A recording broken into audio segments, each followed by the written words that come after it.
Volvemos a lo que va a ocurrir mañana en la legislatura porteña. Como vemos, un homenaje a las víctimas del terrorismo convocado por la diputada Victoria Villarroel, que es la candidata a vicepresidenta de La Libertad Avanza, acompaña a Javier Milei en su fórmula. Habrá también actos de repudio convocados por organizaciones sociales y de derechos humanos. Gastón Zulach está con uno de los móviles de la televisión pública para ampliar sobre el tema. Gastón, adelante. Muchas gracias, Daniel. Y esta convocatoria, como ha sido titulada, en homenaje a las víctimas del terrorismo, en la cual va a participar la candidata a vicepresidenta de la Libertad Avanza, Victoria Villarroel, se va a producir a las 17 en el Salón Dorado de la legislatura, y estamos con la presidenta de la Comisión de Derechos Humanos justamente de la legislatura porteña, Victoria Montenegro, quien además es hija de desaparecidos. ¿Cómo ha tomado esta convocatoria, como la han titulado, en defensa de las víctimas del terrorismo? Bueno, nosotros, todo nuestro bloque, obviamente con la preocupación del crecimiento del negacionismo y ya hay de su expresión institucional que se da en la legislatura porteña, ¿no? Una provocación por parte de la diputada Victoria Villarroel y nuevamente la decisión de instalar la teoría de los dos demonios. O sea, parecía saldada esa discusión. En la Argentina no hubo dos demonios, hubo un Estado terrorista que secuestró, torturó y desapareció personas, se apropió bebés.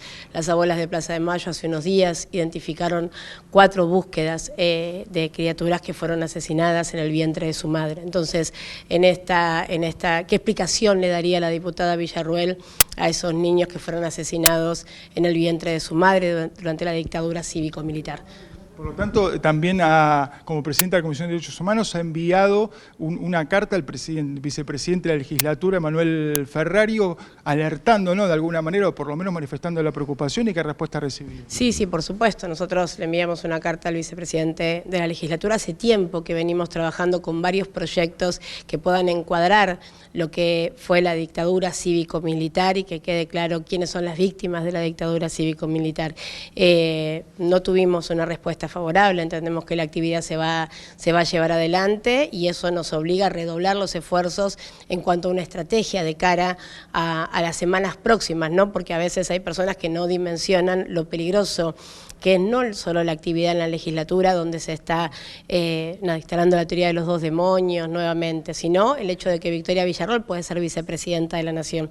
Es una persona que está vinculada, de hecho han aparecido documentos que la citan, documentos de genocidas, ¿no?, de personas que violaban, torturaban, bueno, la tenían como una referente, una persona que de hecho los había ido a visitar varias veces a la cárcel. Bueno, esa persona puede ser vicepresidenta de la Argentina. ¿Estaría entre los contactos de Miguel Echecolá, como ha trascendido? Hay documentación que estaría comprobándolo. Digo, ella no niega ese vínculo, ella no niega el vínculo con los genocidas, ella no niega, al contrario, lo reafirma el negacionismo. Bueno, el desafío nuestro es de cara a las semanas próximas trabajar fuertemente para que Victoria Villarroel no sea vicepresidenta de la Nación, porque bueno, claramente va a haber un retroceso enorme en materia de derechos humanos, no solo en materia de memoria, verdad y justicia, sino en las conquistas de las mujeres, en los derechos de las infancias, en los derechos sociales, la Argentina en sí misma, ¿no? La democracia está en riesgo sin lugar a dudas y el desafío es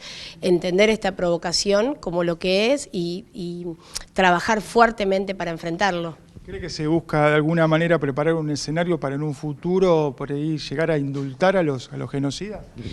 Sí, sin lugar a dudas, Victoria lo planteó siempre, entiende que es inconstitucional, de hecho, que los juicios que se llevan adelante son inconstitucionales. Ella no niega lo que llevó adelante la dictadura cívico-militar, solamente se para desde un lugar legal, que no lo es, además, porque se derogaron las leyes de impunidad y porque se comprobó que son delitos de lesa humanidad y no prescriben. Pero además del indulto a los genocidas, la peligrosidad de poner en valor a un Estado que se cree con derecho a eliminar a aquel que piensa distinto, que en definitiva es lo que dice Javier Milei. Si nosotros pensamos en lo que hizo la dictadura con nosotros y asociamos las amenazas abiertas, explícitas de Javier Milei con respecto a nosotros, a los militantes, no hay mucha diferencia. La diferencia y lo que nos debe interpelar como sociedad es que aquello lo hicieron a partir de los tanques y las botas con un golpe militar. qué nos pasa o qué le pasa a un sector de la ciudadanía que reivindica estas expresiones de violencia a 40 años de la democracia. ¿Cómo tomaría justamente lo que plantean de alguna manera también que se tomen como delitos de lesa humanidad los cometidos contra los militares por esas organizaciones como el ERP o Montonero? Los delitos de lesa humanidad solo los comete el Estado. Por eso nos quieren llevar a un escenario que ya está saldado, un escenario que se saldó a partir de los procesos judiciales. Entonces, a veces discutir sobre lo que ya está saldado quizás es un error.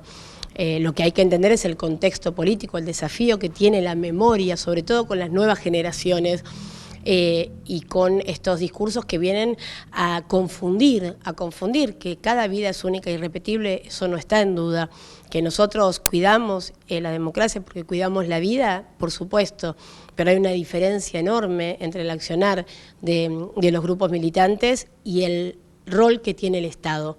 Es una diferencia abismal. El único que viola los derechos humanos es el Estado. Entonces, salir de esa discusión y poder darla de cara a la sociedad a aquellas personas que confundidas eligen una opción que entienden que promete un futuro mejor, bueno, que sepan que el futuro que prometen Milei y Victoria Villarruel es de un negacionismo explícito, que va a dejar en la calle a los genocidas, pero que va a reivindicar sobre todo la posibilidad de que el Estado puede desaparecer a aquel que piensa distinto. El acto lo toma como una provocación, pero lo va a encontrar trabajando como legisladora justamente en el edificio de la legislatura porteña. Sí, por supuesto, vamos a trabajar como trabajamos todos los días, defendiendo la memoria, tratando de que quizás esto sirva para que un sector de diputados y diputadas que no son de Unión por la Patria, quizás el bloque radical, aquellos que tienen un rol muy importante en el retorno a la democracia, entiendan cuál es el escenario y nos ayuden con proyectos que están esperando de esos votos justamente para evitar este tipo de discusiones. Muchísimas gracias, Victoria Montonero. A ustedes. Mientras tanto, como bien lo decían en la apertura, distintos organismos de derechos humanos y partidos de izquierda van a estar movilizándose, manifestándose a partir de las 16:30 frente a la legislatura porteña, justamente en repudio a esta convocatoria de La Libertad Avanza en defensa de las víctimas, como han llamado, del terrorismo. Ustedes.